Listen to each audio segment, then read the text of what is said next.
नमस्कार, मी Rajratna Jondhale. Top news मराठीच्या 9च्या बातम्यांमध्ये आपलं स्वागत. 24 तास नाही तर फक्त एका तासात आपण देशभरातील दिवसभराच्या महत्त्वाच्या राजकीय, सामाजिक, क्राईम आणि मनोरंजनासह इतर घडामोडींचा वेगवान आढावा घेणार आहोत. शिवसेनेचे ज्येष्ठ नेते आणि माजी मुख्यमंत्री मनोहर जोशी यांचं पहाटे 3:02 हृदयविकाराच्या धक्क्यानं दुःखद निधन झालं.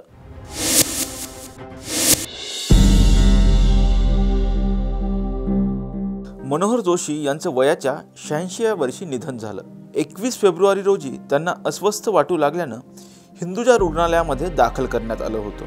त्यांना हृदयविकाराचा झटका आल्याचं निदान झाल्यानंतर त्यांच्यावर अतिदक्षता विभागात उपचार सुरू होते. परंतु पहाटे 3:02 मनोहर जोशींनी हिंदुजा रुग्णालयात अखेरचा श्वास घेतला. मनोहर जोशींना याआधी ब्रेन हॅमरेजचा त्रास झाला होता. त्यांच्या मेंदूत रक्तस्राव झाला होता अशी माहिती रुग्णालय प्रशासनाकडून देण्यात आली होती. त्यानंतर जवळपास महिनाभर मनोहर जोशी यांच्यावर उपचार सुरू होते आणि त्यानंतर त्यांना रुग्णालयातून डिस्चार्ज देण्यात आला होता. परंतु काल हृदयविकाराचा झटका आल्यानं त्यांना रुग्णालयात हलवण्यात आलं आणि त्यातच त्यांची प्राणज्योत मावळली.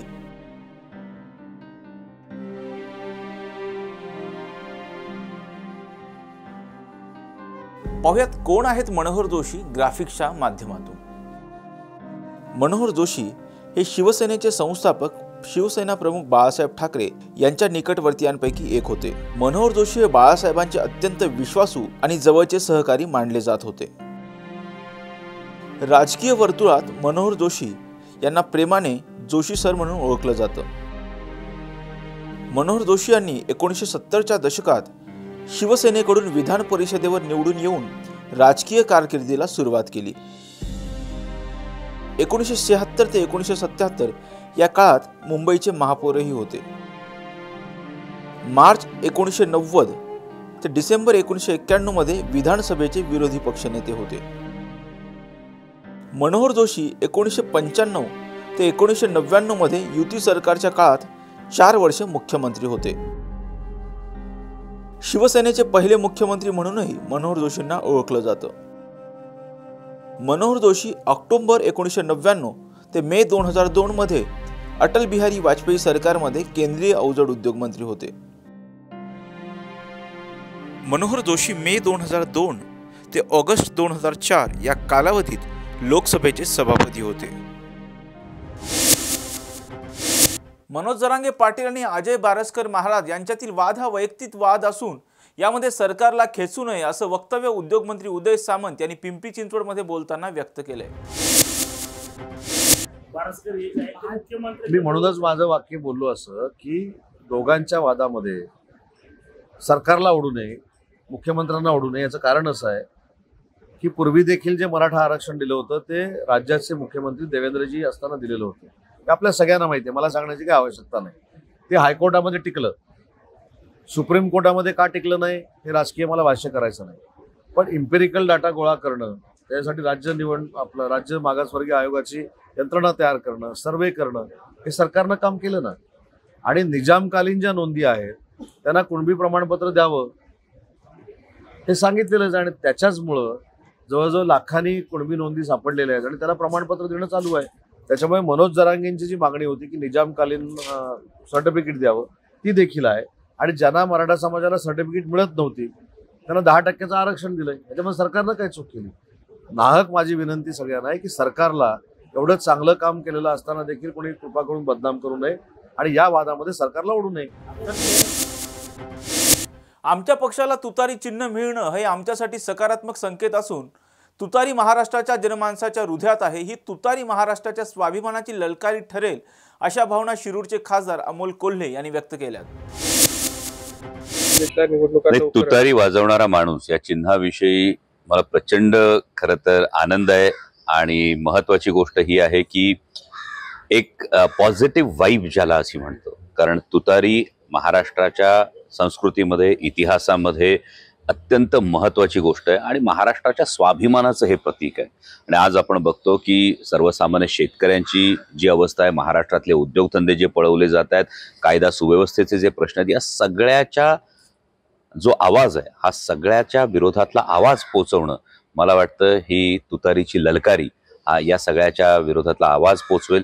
आणि छत्रपती शिवाजी महाराजांच्या पदस्पर्शानं जो महाराष्ट्र पावन झालेला आहे, त्या छत्रपती शिवाजी महाराजांचा इतिहास आपला नसानसात आहे. आणि छत्रपती शिवाजी महाराज म्हटलं की तुतारीची ललकारी ही कायम कानावर येते आणि त्याच विचारानं हे रयतेचं राज्य आणण्याच्या दृष्टीनं ही तुतारी कायम सक्रिय राहील. आणि त्याचबरोबरीनं हे चिन्ह पोचणं, मला वाटतं की हे चिन्ह प्रत्येकाच्या मनामनात आधीपासून पोचलेलं आहे. आणि आज आदरणीय शरदचंद्रजी पवार साहेब या सगळ्याच राजकारणाच्या पटलावर महाराष्ट्राच्या हितासाठी, महाराष्ट्राच्या स्वाभिमानासाठी लढणारा संघर्ष योद्धा म्हणून प्रत्येक तरुणाच्या मनात, प्रत्येक शेतकऱ्याच्या मनात हे समोर येत आहेत.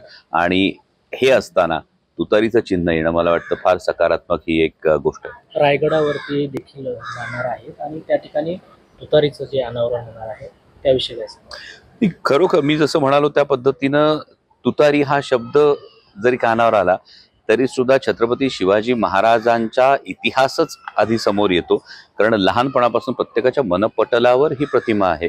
आणि त्या पद्धतीनं छत्रपती शिवाजी महाराजांना अभिवादन करून ज्या किल्ले रायगडावरून छत्रपती शिवाजी महाराजांनी रयतेचं राज्य हे घोषित केलं, ज्या रायगडावरून शेतकऱ्यांच्या भाजीच्या देठाला हात लागू देऊ नका ही आज्ञापत्र प्रसारित झाली, त्याच किल्ले रायगडावर या रयतेच्या राज्यासाठी जो संघर्ष आहे त्या संघर्षाचं रणशिंग फुंकण्यासाठी तुतारीचं जे अनावरण आहे हे अभिवादन करून, छत्रपती शिवाजी महाराजांना अभिवादन करून हे केलं जाणार आहे. ही खरोखर अभिमानाची गोष्ट. सातारा लोकसभा मतदारसंघात चांगलंच राजकीय वातावरण तापलेलं पाहायला मिळत असून महायुतीचा घटक असलेल्या अजित पवार गटाने सातारा लोकसभा मतदारसंघावर दावा ठोकलाय. त्यापाठोपाठ शिंदेच्या शिवसेनेने देखील लोकसभेचा उमेदवार शिवसेनेचाच असेल असा दावा केलाय. आणि आता भाजपाचे आमदार जयकुमार गोरे यांनी माढा आणि सातारा मध्ये भाजपाचाच उमेदवार निवडणूक लढवणार असं विधान केल्यानं महायुतीमध्ये रस्सीखेच दिसतोय. एखाद्या लग्नातले सगळे नेते एकत्र आले म्हणजे काय असं अशा वज्रमुठी ज्या आहेत त्या राजकीय वज्रमुठी नव्हत्या. तिथं क्रिकेट खेळत होते, क्रिकेटमधली वज्रमुठी होती. त्यामुळे ते राजकीय वज्रमुठ जेव्हा होईल तेव्हा आपण विचार करू. आणि आपण सांगितलं ना तुम्हाला की भारतीय जनता पार्टी या निवडणुका लढण्यासाठी सक्षम आहे. आपल्या सगळ्या सहकारी पक्षांना सोबत घेऊन भारतीय जनता पार्टी निवडणूक लढेल आणि जिंकेल. आज देश मोदीजींच्या सोबत आहे, राज्य भारतीय जनता पक्षासोबत आहे, आदरणीय फडणवीस साहेबांच्या सोबत आहे. आम्ही ज्या युतीचं सरकार चालवतो आदरणीय एकनाथ शिंदे साहेबांच्या नेतृत्वाखाली आम्ही काम करतोय. त्यामुळे मला वाटत नाही की तुम्ही जे काय म्हणताय, तुम्हाला जे अपेक्षित आहे, तुम्ही पाण्यात देव घालून बसला असेल कुणी आणि तर तसं काही घडणार नाही.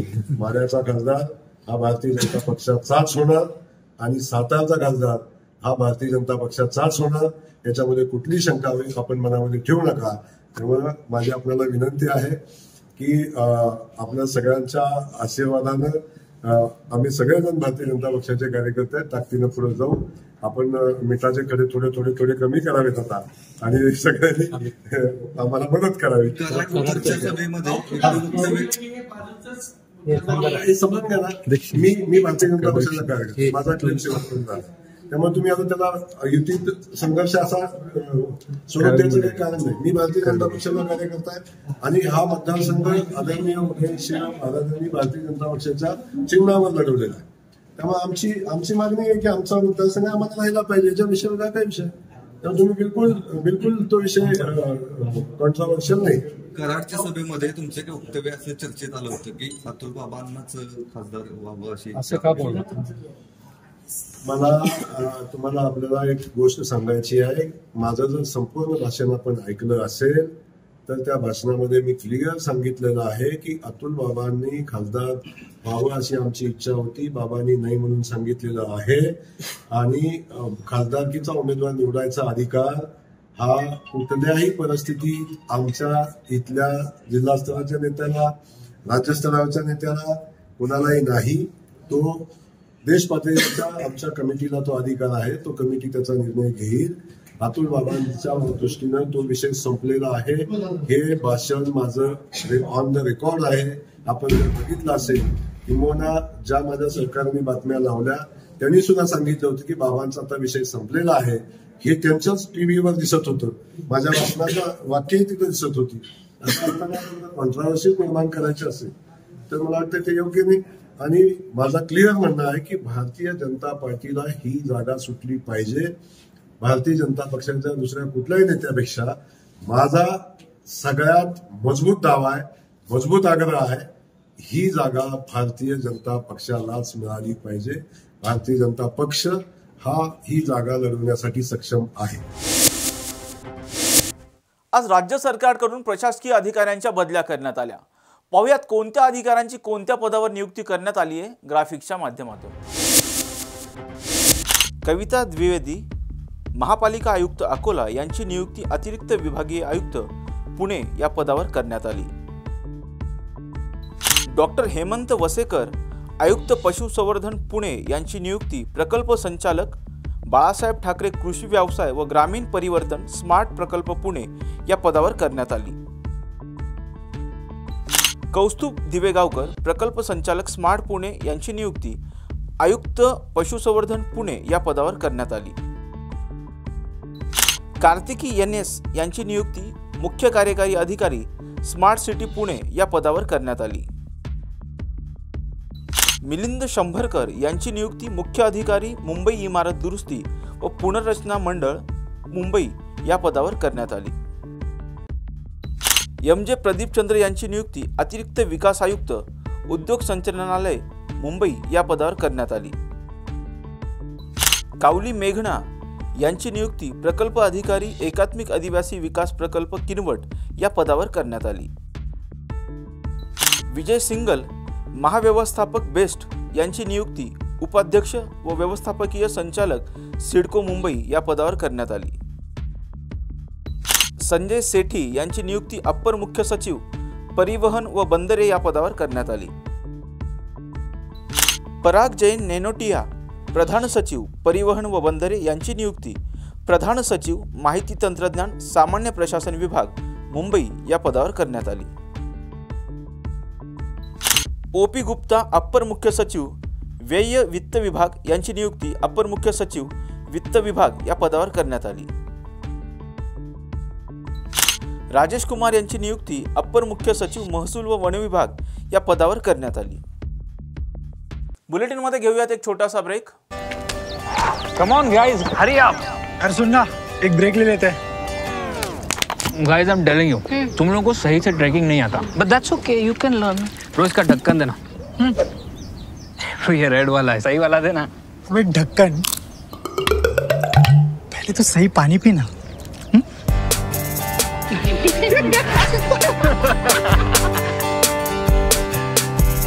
Manikchand Oxyrich, proudly Indian. Break नंतर आपल्या सर्वांचं पुन्हा एकदा स्वागत. महिलेला कोयत्याचा धाक दाखवून महिलेच्या अंगावरील सोनं आणि घरातील रोख रक्कम चोरणाऱ्या चोरट्याला आळंदी पोलिसांनी अटक केली आहे. आळंदीमधील चरोली खुर्द वडगाव रोड येथील रहिवासी रमेश विठ्ठल थोरवे यांचं कुटुंब रात्री गाढ झोपेत असताना 5 आरोपींनी थोरवे यांच्या राहत्या घराचा दरवाजा तोडून आत प्रवेश केला.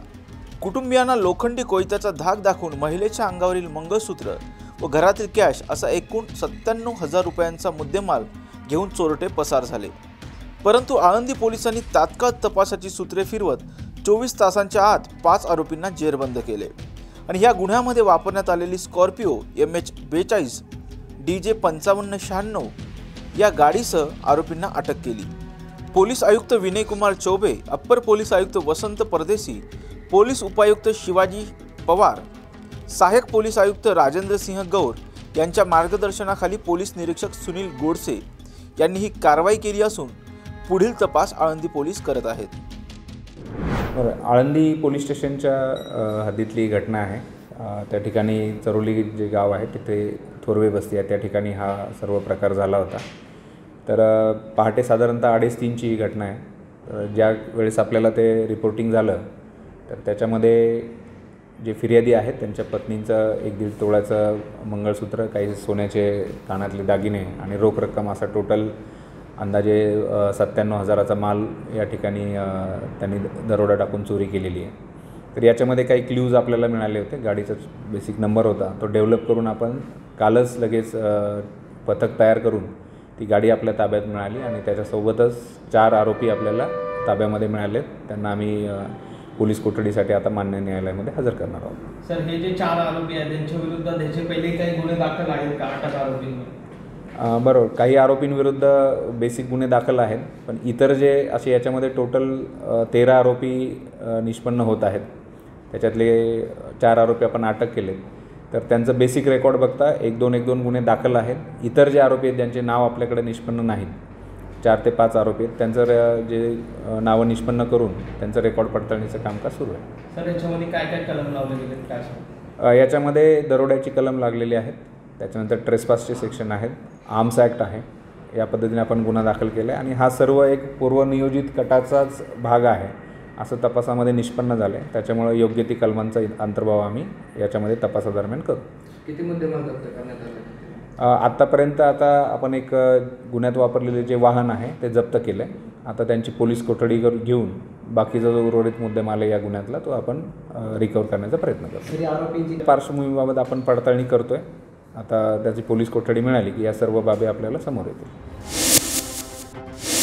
पिंपरी चिंचवड पोलिसांच्या अनैतिक मानवी व्यापार प्रतिबंधक कक्षानं दिघी पोलीस स्टेशनच्या हद्दीतील सनशाईन लॉजवर धाड टाकून देहविक्री करणाऱ्या 2 तरुणींची सुटका केली आहे. दिघी येथील सनशाईन लॉजचे चालक मालक नितीन रावसाहेब कोकरे हे स्वतःच्या आर्थिक फायद्यासाठी आपल्या लॉजमध्ये 2 मुलींकडून बळजबरीने वेश्या व्यवसाय करून घेत असल्याची गोपनीय माहिती अनैतिक मानवी व्यापार प्रतिबंधक कक्षाला मिळाली होती. त्या माहितीच्या आधारे पोलिसांनी कारवाई करत 2 देहविक्री करणाऱ्या मुलींची सुटका केली आहे. तसेच नितीन रावसाहेब कोकरे याला ताब्यात घेतलं असून त्याच्या विरोधात दिघी पोलीस स्टेशनमध्ये भारतीय दंडविधायक कलम 370(3) आणि अनैतिक व्यापार प्रतिबंधक अधिनियम 1956च्या कलम 3, 4 आणि 5 नुसार गुन्हा दाखल करण्यात आला आहे. यंदाचा IPL खूप खास असणार आहे, कारण यामध्ये पहिला आदिवासी खेळाडू खेळताना दिसणार आहे. हा खेळाडू नेमका कोण आहे त्याबद्दल थोडक्यात जाणून घेऊया. या आदिवासी खेळाडूचे नाव आहे रॉबिन मिन्स. रॉबिन मिन्सला IPL 2024च्या लिलावात गुजरात टायटन्सने 3,60 लाख रुपये मोजून आपल्या संघात घेतले. यामुळे आता रॉबिन IPLमध्ये खेळणारा पहिला आदिवासी खेळाडू ठरणार आहे. रॉबिन मिन्सला भारतीय संघात पाहण्याचे त्याच्या वडिलांचे स्वप्न आहे. त्यामुळे आता त्यांचे हे स्वप्न पूर्ण होते का हे पाहणे महत्त्वाचे ठरणार आहे. विद्यार्थ्यांच्या प्रश्नासाठी महाराष्ट्र नवनिर्माण विद्यार्थी सेनेचे अध्यक्ष अमित ठाकरे यांच्या नेतृत्वाखाली पुण्यातील चतुर्शृंगी ते सावित्रीबाई फुले पुणे विद्यापीठ असा एक मोर्चा काढण्यात आला. मी बऱ्याच पत्रकारांना कालच भेटलो, तर मी त्यांना बोललो की माझं मूळ उद्देश विद्यार्थी सेनेचा पहिला कार्यक्रम म्हणून मला प्रत्येक महाविद्यालयात युनिट पाहिजे होतं आणि त्याचं हेच कारण होतं की मी प्रत्येक विद्यार्थी हा विद्यार्थिनीपर्यंत पोचू शकतो. आणि त्याच्यामुळे मला वाटतं आजचं आंदोलन झालं, कारण असे अनेक प्रश्न आले जे आमच्याकडे जे आम्ही तिकडच्या तिकडे सोडवू शकतो, पण सत्ता नसल्यामुळे आमच्याकडे असे अनेक प्रश्न आले जे आमच्या हातात नव्हते. आणि त्याच्यामुळे आजचं हे आंदोलन मला वाटतं ते भैरव को सुनाने के लिए धमाके की जरूरत आहे बोलतात ना, तसं मला वाटतं आजचं आंदोलन होतं. त्याच्यामुळे आजचा धमाका होता. तिकडे मला वाटतं त्यांचे डोळे पण उघडलेत, कान पण उघडले. आणि मागण्या म्हणजे आज मला वाटतं पुणे विद्यापीठ मला वाटतं 1949 विद्यापीठ आहे जर बरोबर ना. त्याच्यामुळे तेव्हापासून आजपर्यंत आपण मेसचं जेवण चांगलं नाही आहे ह्या गोष्टींवर भांडत असू तर मला वाटतं काही बघायला नको. म्हणजे ते फोटोज आहेत का आपल्याकडे द्या.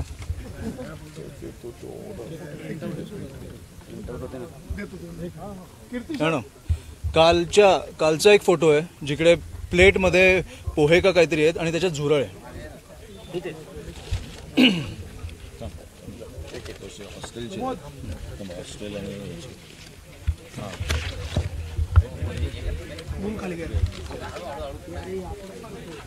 दिसतंय कालचा फोटो आहे.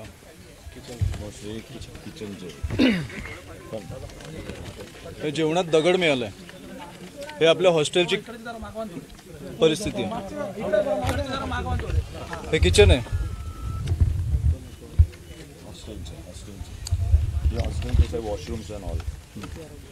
हे वॉशरूम.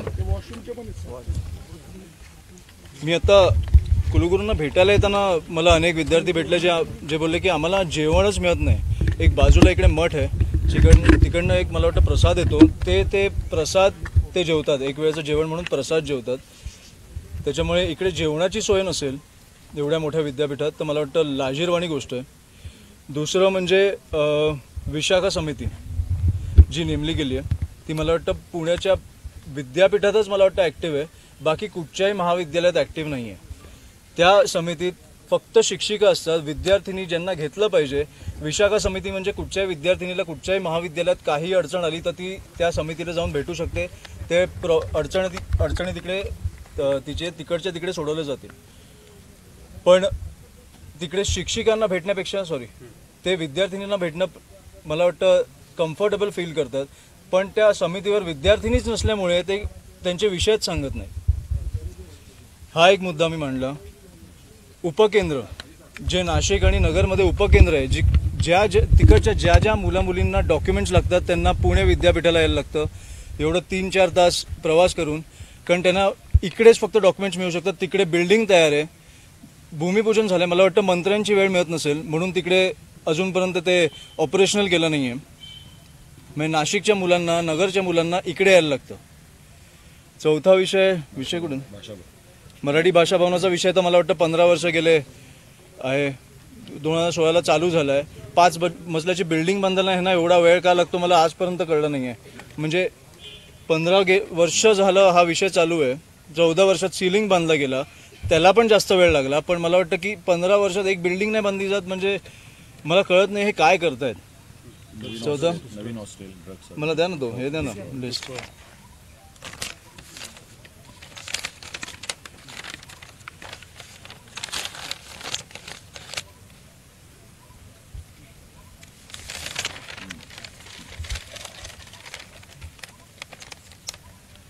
बरेचसे झालेत प्रश्न. नवीन हॉस्टेलचं म्हणजे इकडे मला वाटतं पुण्यातनं नाही तर मला वाटतं देशातनं आणि मला वाटतं जगातनं लोक येतात, कारण पुणे हे मला वाटतं शिक्षणाचं माहेरघर म्हणून ओळखलं जातं. त्यात फक्त 5,000 विद्यार्थी राहायची सोय आहे. तर मला वाटतं आम्ही एवढं मोठं कॅम्पस आहे, मला वाटतं आम्ही अजून एक 10,000 विद्यार्थी इकडे राहू शकतील अशी मागणी केली आहे. त्याच्यावरती आता काम चालू करत आहेत. आणि सगळ्यात महत्त्वाचा विषय म्हणजे ड्रग्सचं प्रमाण पुण्यात ज्या प्रकारे वाढलं, म्हणजे तुमच्यातले काही पत्रकार माझ्याशी बोलले, पोलीस अधिकारी बोलले, आणि मला वाटतं आत्ताचीच बातमी आहे की 4,000 कोटीचे ड्रग्ज पोलिसांच्या ताब्यात त्यांनी पकडलेत. त्याच्यामुळे अनऑफिशियल आकडा काय असेल इकडे तुम्हाला सगळ्यांना ती कल्पना आली असेल. आणि मला वाटतं ही खूप गंभीर गोष्ट आहे. म्हणजे ज्या मुलींनी ज्या आईवडिलांनी त्यांच्या आईवडिलांनी ज्यांच्या आजी आजोबांनी यांना खुर्चीत बसवलं आहे त्यांना ह्या लोकांनी वाऱ्यावर सोडलं आहे. मला कळतच नाही काय चालू आहे. ड्रग्सचं प्रमाण वाढतं आहे, म्हणजे त्यांच्या आईवडिलांमध्ये काय विचार होत असेल, म्हणजे की कॉलेजमध्ये ड्रग्ज विकायला लागले. 4,000 कोटी आपल्याला हा सोपा आकडा नाही वाटू शकत. म्हणजे मी काल ऐकून थक्क झालो की पोलिसांनी एवढे ड्रग्ज जप्त केलेत. त्याच्यामुळे ह्या विषयावर पण ते बोलले की आम्हीच त्यांना सुचवलं ॲक्च्युली की प्रत्येक प्राध्यापकांना, कमिशनरांना भेटले पाहिजे, ते प्रत्येक प्राध्यापकांना भेटले पाहिजेत. आणि हा विषय मला वाटतं तिकडे अवेअरनेस कॅम्प्स आमच्याकडनं मदत मिळेलच, कारण आम्ही पण आता ते अवेअरनेस कॅम्प चालू करू पुण्यात. पुणे नाही तर नाशिक अनेक शहरांमध्ये चालू करू. पण मला वाटतं त्यांनी कुलगुरू म्हणून पण ह्या गोष्टी गांभीर्याने घेतल्या पाहिजेत आणि चालू केल्या पाहिजेत. त्यामुळे ह्या प्रामुख्याने आमच्या मागण्या होत्या. काय नेमकं त्यांनी तुम्हाला बऱ्याचशा मागण्या आजच त्यांनी स्वीकारल्या. आजपासून काम चालू होतं असं सांगितलंय. उपकेंद्राचं काम मला वाटतं एप्रिलपर्यंत संपेल. आणि मी त्यांना अजून एक आठवडाभर दिलाय. त्याच्यापुढे नेमकी काय भूमिका असेल? नाही, जसं मी तुम्हाला सांगितलं आज 12वीची परीक्षा होती म्हणून हा मोर्चा शांततेत झाला.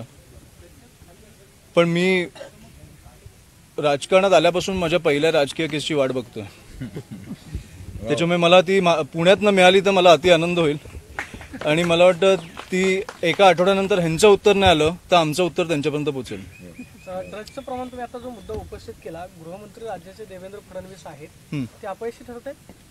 4,000 कोटीचं ड्रग्स सापडत नसेल, गुन्हेगारी दिवसेंदिवस मोठ्या प्रमाणावरती वाढते. गृहमंत्र्यांनी याच्यामध्ये लक्ष घातलं पाहिजे. सगळ्यांनीच घातलंच पाहिजे ना, गृहमंत्री आहेत ना. पण आम्ही प्रामुख्याने कुलगुरूंकडे आलो ज्यांनी त्यांच्या हद्यात जे आहे ती कामं त्यांनी चालू केली पाहिजेत. उपमुख्यमंत्र्यांकडे आम्ही जाऊ, आम्ही राज्यपालांकडे जाऊ, पण शेवटी ह्यांच्याकडे येणं आमचं कर्तव्य होतं, कारण अनेक वेगळे विषय होते, ते मांडणं गरजेचं पण होतं. त्याच्यामुळे ड्रग्सचं प्रमाण हे कमी होईल, हे पोलीस अधिकाऱ्यांशी आम्ही भेटून आमची काय मदत लागली त्यांना आम्हाला लागणार नाही. जसं साहेब बोलतात की त्यांना शेवटी तुम्ही 24 तास त्यांना मोकळा हात दिलात तर तुम्हाला महाराष्ट्राचं काय होऊ शकतं तुम्हाला माहिती आहे. हे मला कसं माहिती, तुम्ही म्हटलं की सत्ता नाही, हे मला कसं माहिती. तुम्ही इकडे या ना, यांनी सेम प्रश्न विचारला, इकडे सेम प्रश्न विचारला. मला वाटतं गृहमंत्री म्हणून हो, जर एका शहरामध्ये 4000 कोटीचे ड्रग्ज सापडत असतील तर हो.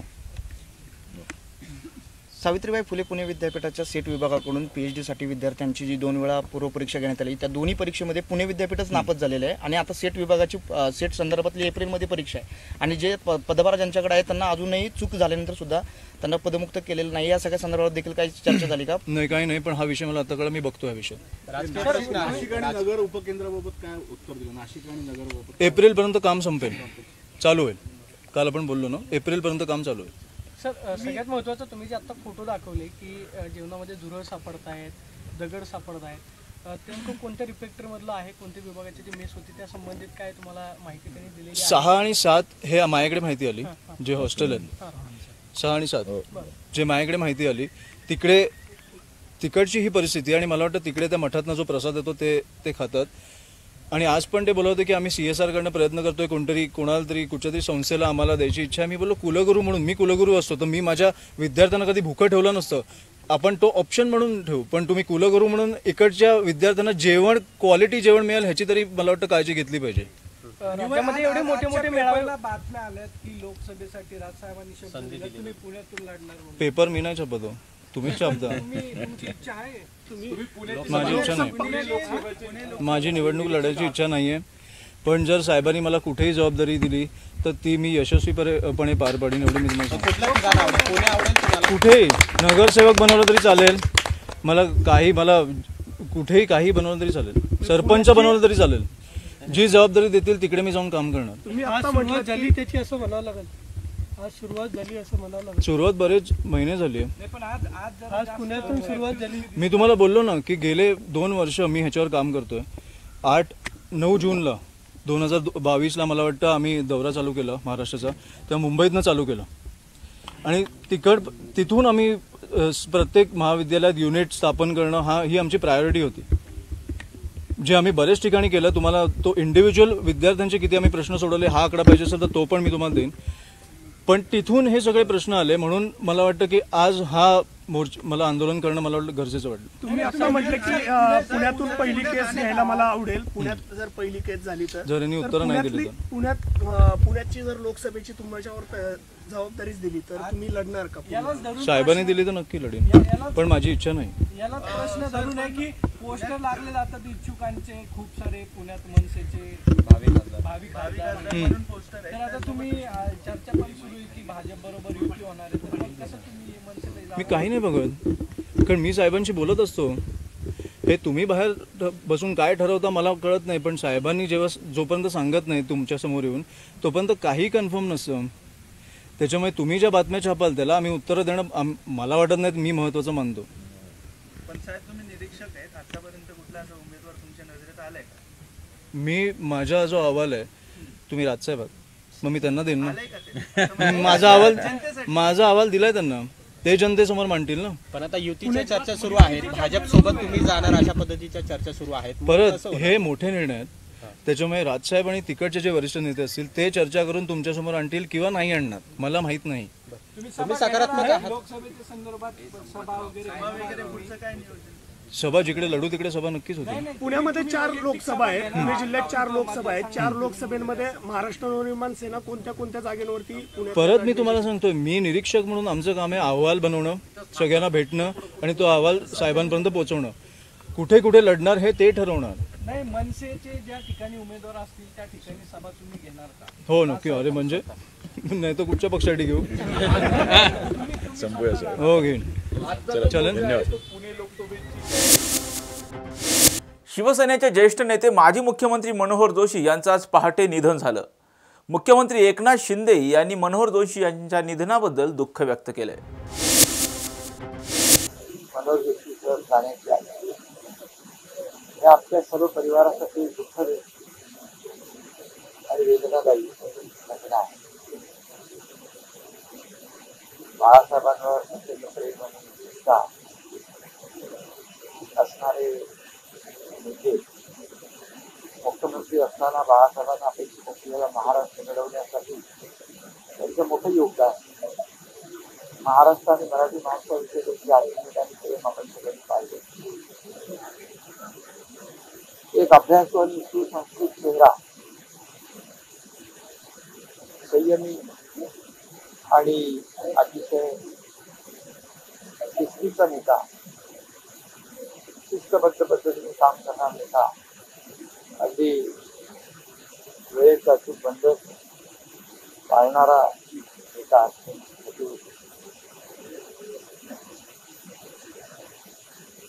त्यांच्या मार्गदर्शनाखाली काम करण्यासाठी आंदोलनाचा कार्यक्रम आहे.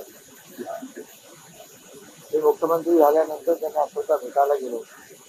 त्यांनी पाठीवर हात आशीर्वाद देखील दिला आणि काही मार्गदर्शन देखील केले. राज्य कारभार कसा चालला, अगदी नगरसेवक, महापौर, आमदार, खासदार, विरोधी पक्षनेता,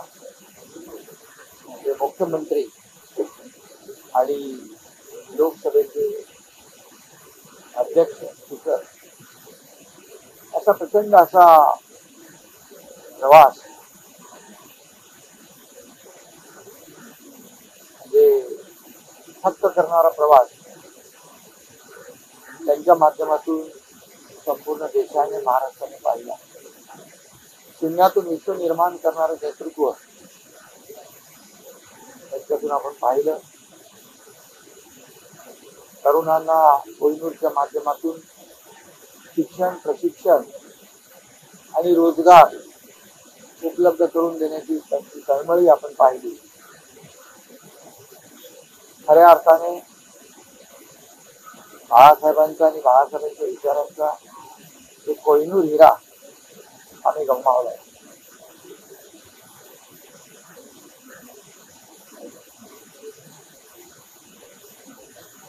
त्यामुळे त्यांच्या जाण्याने संपूर्ण महाराष्ट्राला दुःख झाले. अशी मोठी माणसं फार कमी जन्माला येतात की जनतेसाठी, आपल्या राज्यासाठी, देशासाठी जगत असतात. आणि म्हणून जेव्हा जेव्हा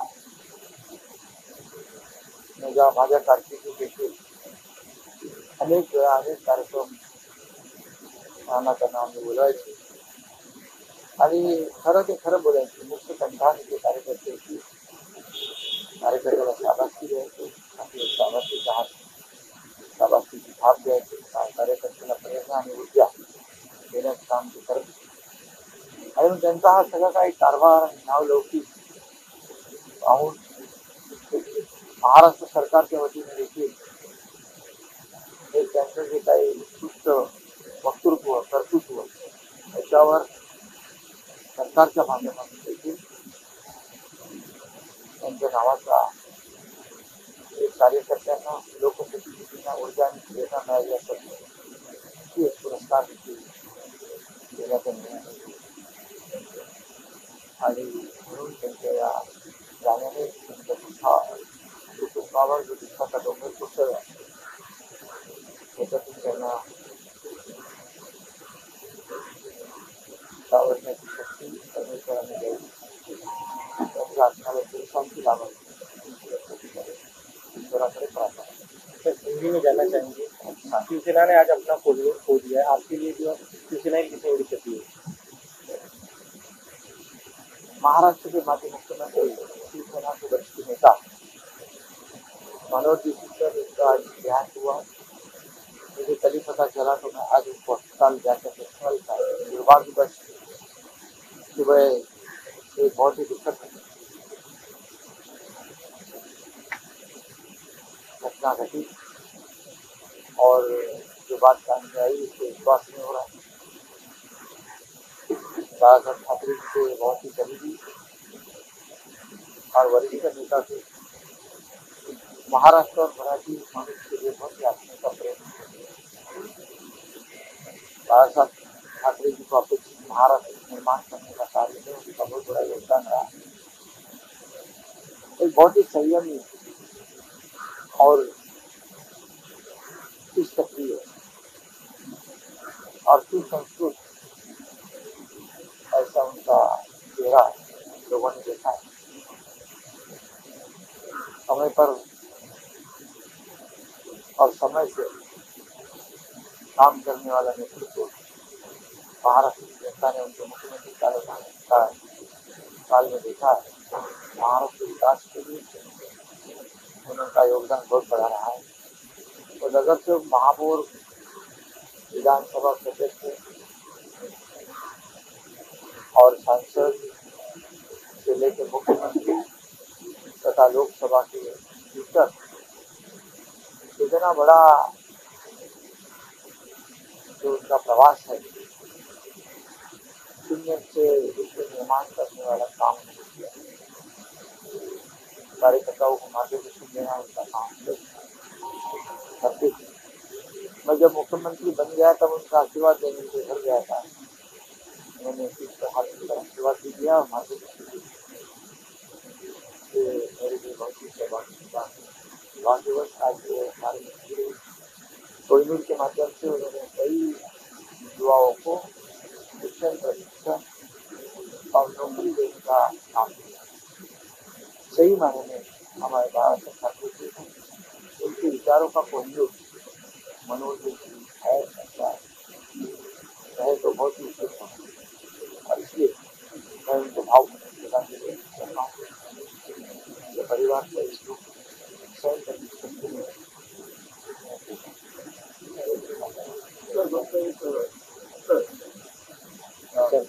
पहिले मुख्यमंत्री होते, तुम्हाला दिलेली एखाद्या सल्ला किंवा मार्गदर्शन एखादी आठवण काही उजाळा द्यायला पाहिजे।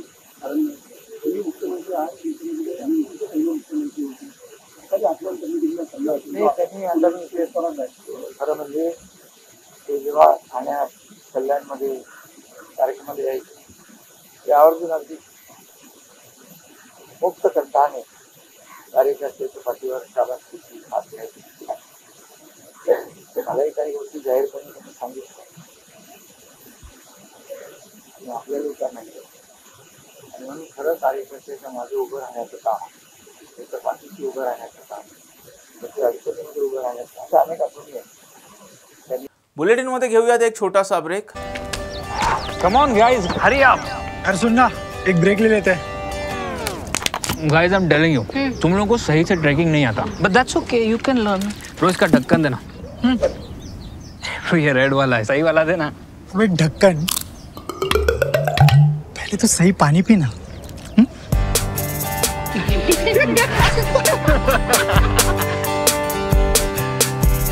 Manikchand Oxyrich, proudly Indian. Break नंतर आपल्या सर्वांचं पुन्हा एकदा स्वागत। वंचित बहुजन आघाडीचे अध्यक्ष प्रकाश आंबेडकर यांनी आज अकोल्यात पत्रकार परिषद घेत विविध मुद्द्यांवर भाष्य केले। रमेश चेंतल यांची प्रेस कॉन्फरन्स झाली। त्या प्रेस कॉन्फरन्समध्ये त्यांनी असं म्हटलं की वंचित बहुजन आघाडीने जो 39 मुद्दे दिले होते ते आम्ही स्वीकारलेत म्हणून त्यांनी सांगितलेलं आहे। परंतु स्वीकारणं ही चांगली गोष्ट आहे, त्याचं आम्ही असणारं स्वागत करतोय। आम्ही काँग्रेस पक्षाला, त्याच्याच बरोबर एनसीपीला, शरद पवार गट आणि शिवसेना उद्धव ठाकरे गट यांना विनंती करतोय की त्यांनी सुद्धा त्यांच्या पक्षाचा मसुदा काय आहे तो आमच्याशी शेअर करावा, जेणेकरून एकमेकांना कळतं की आपण कुठल्या मुद्द्यावरती एकत्र आहोत आणि कुठल्या मुद्द्यांवरती एकत्र नाहीत। दुसरा मुद्दा त्याच प्रेस कॉन्फरन्समध्ये काँग्रेसच्या वतीने मांडण्यात आला की आम्ही जागा कुठल्या घेणार हे दिलेल्या नाहीत. आम्ही त्यांना असताना मागच्या बैठकीमध्ये आणि याही प्रेस कॉन्फरन्स मार्फत आम्ही असताना त्यांना विचारतोय, लेखीही आम्ही त्यांना पाठवणार आहोत की जागेंचा समझोता झालेला आहे असं वक्तव्य त्या ठिकाणी करण्यात आलेलं आहे. समझोता झालेल्या जागा कुठल्या पक्षाला गेलेल्या आहेत याची माहिती त्यांनी आम्हाला जर दिली, लेखी किंवा वर्तमानपत्रातून, जे माध्यम त्यांना सूट होईल त्या माध्यमातून, तर बैठक लवकरच बोलवल्या जाईल असं त्यांनी जाहीर केलं.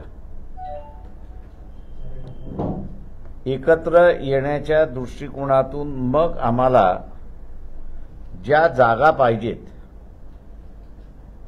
त्या जागा कुठल्या पक्षाच्या कोट्यामध्ये गेलेल्या आहेत हे पाहता येईल आणि त्या पक्षाबरोबर वाटाघाटी करून पुढच्या मीटिंगमध्ये किती ॲडजस्टमेंट झालं, किती ॲडजस्टमेंट झालं नाही किंवा पूर्णपणे ॲडजस्टमेंट झालं याचा आराखडा आम्हाला असताना त्या बैठकीमध्ये देता येईल. तेव्हा आमची या तिन्ही पक्षाला आग्रहाची विनंती आहे की त्यांनी त्यांचा अंडरस्टँडिंग झालेला किंवा समझोता झालेल्या जागा ज्या आहेत त्याची एकतर माहिती त्यांनी आम्हाला असताना कळवावी, त्यांना जे माध्यम पाहिजे त्या माध्यमातून, किंवा वर्तमानपत्रातून त्यांनी आम्हाला कळवलं तरी आम्हाला असताना चालेल. आम्हाला असताना त्या ठिकाणी चालेल, आम्हाला काही अडचण नाही, जेणेकरून लवकरात लवकर सीट वाटपाचा इश्यू जो आहे तो रिझॉल्व्ह करता येईल अशी परिस्थिती आहे. आमची त्यांना असताना दुसरी विनंती राहणार आहे की 2 दिवसामध्ये त्यांनी जर आम्हाला त्यांच्या ॲडजस्टमेंट झालेल्या जागांचा विवरण जर दिलं तर आम्हाला डिसाईड करायला सोपं जाईल असं आम्ही त्या ठिकाणी मानतोय. म्हणून 2 दिवसामध्ये, हे काही टाइम लिमिट आहे असं मी त्या ठिकाणी मानत नाही, पण आमच्या सोयीसाठी आम्ही असताना 2 दिवसात त्यांनी आम्हाला द्यावं अशी आमची असणारी विनंती आहे, जेणेकरून आम्हाला मग कुठल्या जागा आम्ही घ्यायच्या, कुठल्या लढवायच्या आणि कोणाबरोबर बसून आपल्याला बोलावं लागेल हे आम्हाला लक्षात येईल आणि त्या पद्धतीने सेटलमेंट करता येईल असं आम्हाला वाटतंय.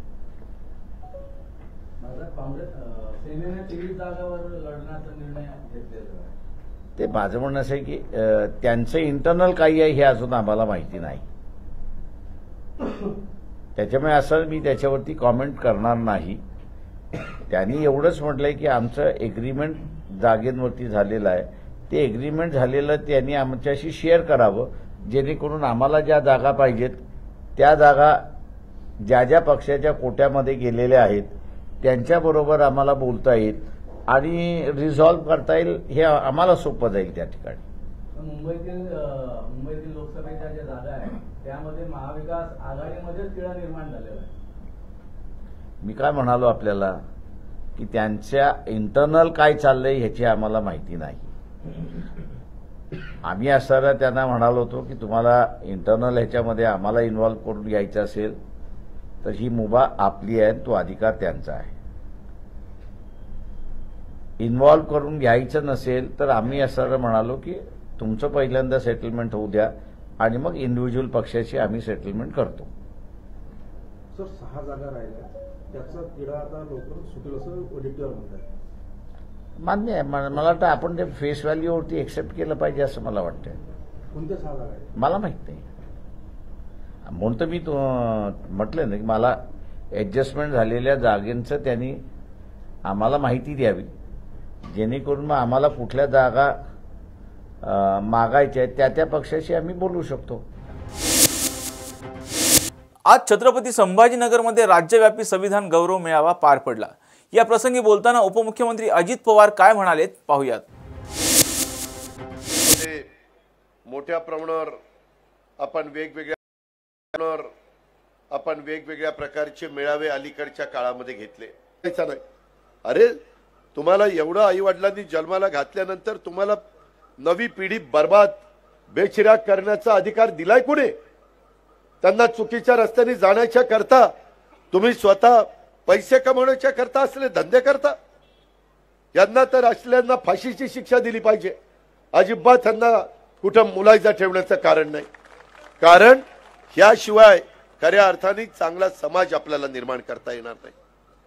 मी तिथला पालकमंत्री, मी आज रात्रीच तिथं पुण्याला जातोय. पुन्हा रात्री किंवा सकाळी लवकर अधिकाऱ्यांची मीटिंग घेऊन आज देखील सकाळी मी आणि माझे सहकारी आलो. त्यावेळेस पहिल्यांदा आम्ही आपल्या छत्रपती संभाजीनगरच्या जिल्ह्याचा नाही. अरे तुम्हाला एवढं आई वडिलांनी जन्माला घातल्यानंतर तुम्हाला नवी पिढी बर्बाद बेचिराग करण्याचा अधिकार दिलाय कोणी? त्यांना चुकीच्या रस्त्याने जाण्याच्या करता तुम्ही स्वतः पैसे कमवण्याच्या करता असले धंदे करता. यांना तर असल्यांना फाशीची शिक्षा दिली पाहिजे.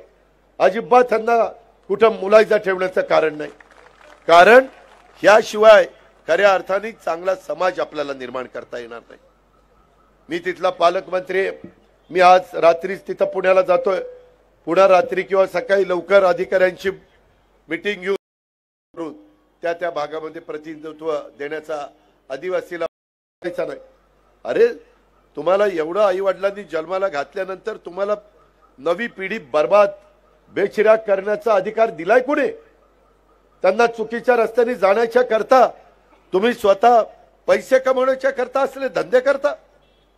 यांना तर असल्यांना फाशीची शिक्षा दिली पाहिजे. अजिबात त्यांना कुठं मुलायजा ठेवण्याचं कारण नाही.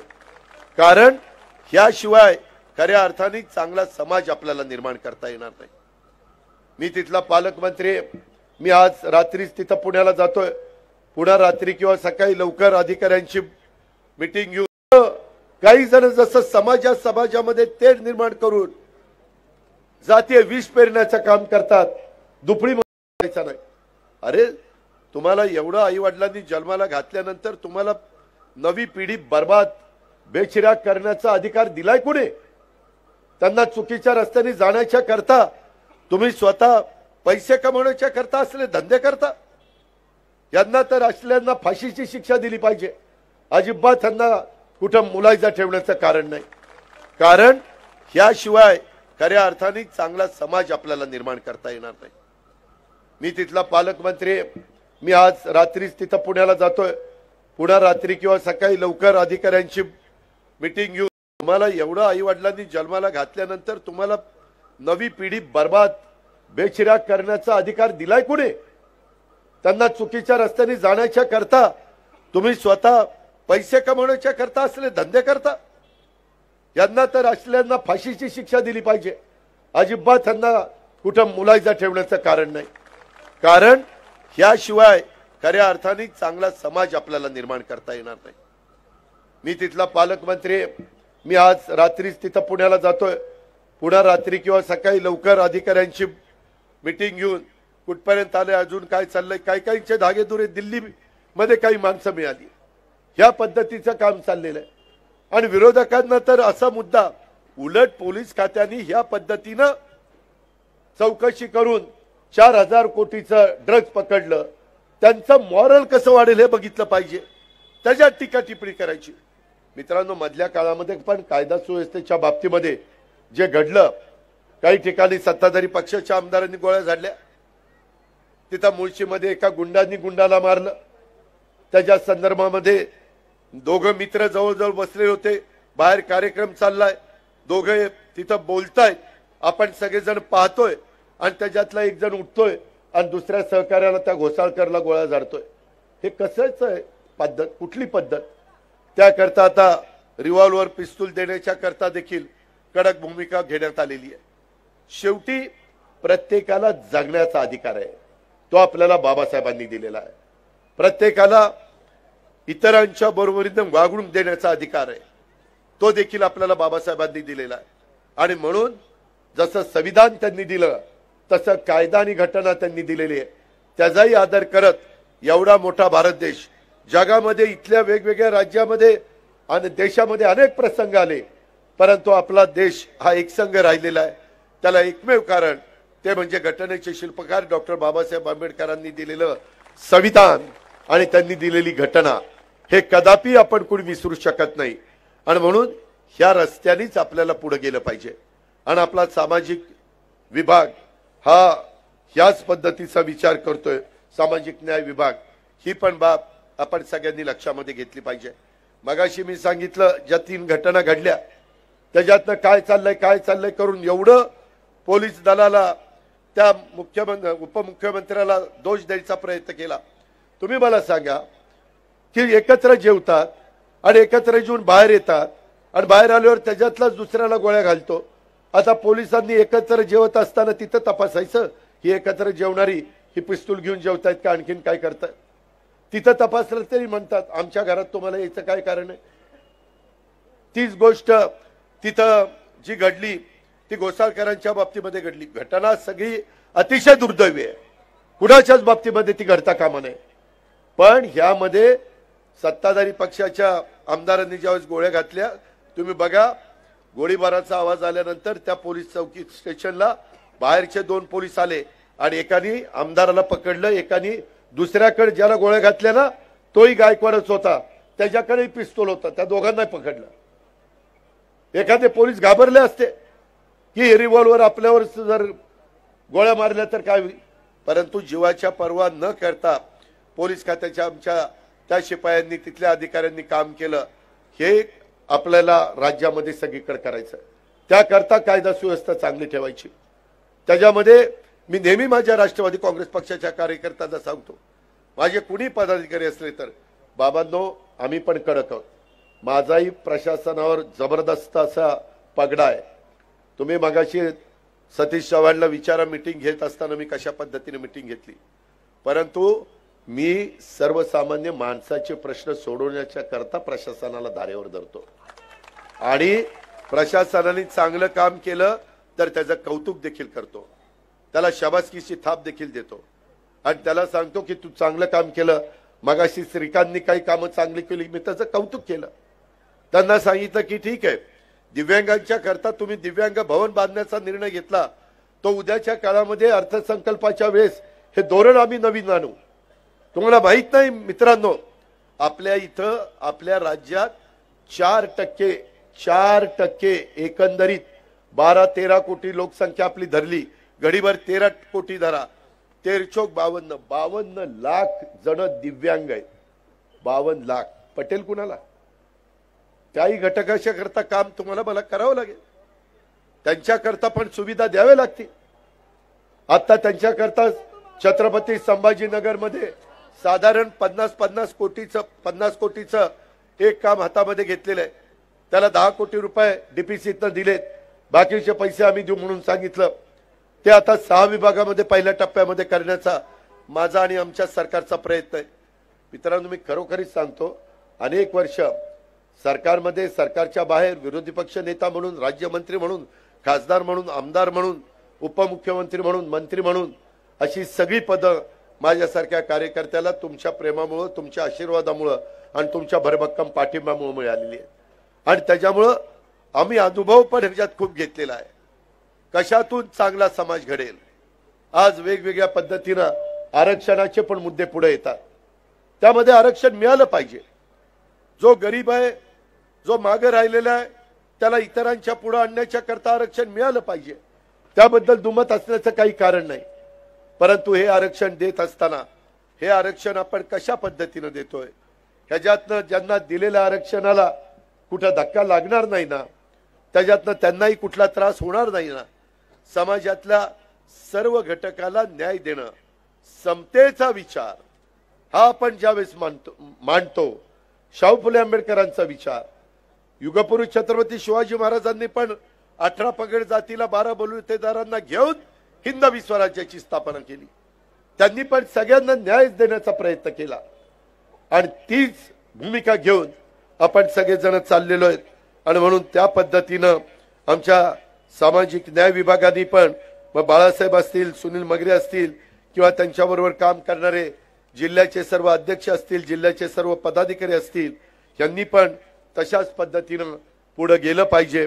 महाराष्ट्राचे पहिले मुख्यमंत्री म्हणून स्वर्गीय आजच्या 9च्या बातम्यांमध्ये इथेच थांबण्याची वेळ झाली. पाहत राहा टॉप न्यूज मराठी. आपला महाराष्ट्र, आपली बातमी.